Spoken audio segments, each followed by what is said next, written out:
Hello friends. तो स्वागत है आपका यूट्यूब चैनल पे।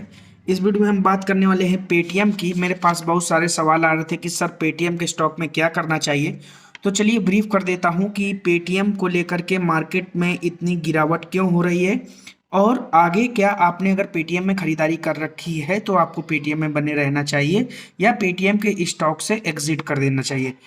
तो स्वागत है आपका मेरे यूट्यूब चैनल पे। अगर आप इस चैनल पे फर्स्ट टाइम विजिट कर रहे हैं तो चैनल को जरूर सब्सक्राइब कीजिएगा।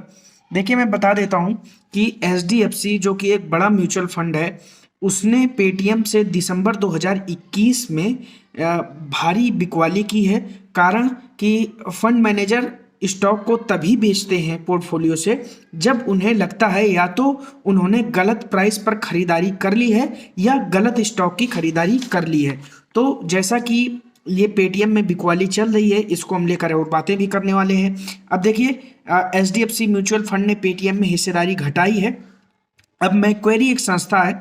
जो लोग मेरे चैनल से पहले से जुड़े हुए हैं उनको अच्छी तरीके से पता है कि जब पेटीएम की लिस्टिंग हुई थी उसी समय मैंने टारगेट बताए थे 1200 के लेवल तक जाएंगे। और ये कोई मेरा टारगेट नहीं था। मैक्वेरी एक जो ग्लोबल लेवल पर जानी मानी संस्था इन्वेस्टमेंट बैंकिंग फर्म है, उसने टारगेट माइनस 1200 तक के लेवल के डाउन साइड टारगेट दिए थे। वो टारगेट अचीव हुए।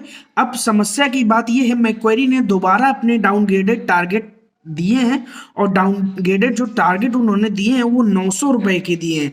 ऑलरेडी शेयर आपका 1050 के लेवल को टच कर चुका है और उसके बाद लगातार टारगेट घटते जा रहे हैं। यानी कि पेटीएम जिस प्राइस पर बिका है वाकई में ये विजय शेखर शर्मा जी की चालाकी का ही है या ग्लोबल लेवल पर एक फंसाव का ही है जिसमें रिटेल इन्वेस्टर फंसता हुआ फिलहाल दिखाई दे रहा है। अब देखिए कंपनी के अगर बिजनेस की अगर बैलेंस शीट की भी बात करेंगे तो लगातार घाटे में चल रही है। पिछले कुछ साल का डेटा है मेरे पास, मैं आपको बताता हूं। 2019 में ईयरली बेसिस पे कंपनी को 3960 करोड़ का घाटा हुआ। 2020 में घाटा 2833 करोड़ का हो गया। 2021 में घाटा आधा रह गया लगभग और 1560 करोड़ का हो गया। लेकिन पेटीएम के नियर टर्म में कभी भी प्रॉफिट में आने की कोई उम्मीद नहीं है, ऐसा खुद विजय शेखर शर्मा ने कहा है। अब देखिए जून 2021 में इनका जो घाटा हुआ था 395 करोड़ का, सितंबर 2021 में घाटा बढ़ के इनका 461 करोड़ का हो गया। तो यहां से भी पेटीएम के इन्वेस्टर्स को पेटीएम के रिजल्ट में एक झटका लगता हुआ दिखाई दिया।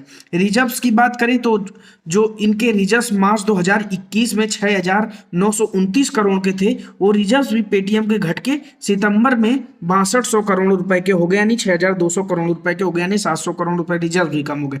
तो हर तरफ से बैलेंस शीट को और कंपनी को झटका मिलता हुआ दिखाई दे रहा है।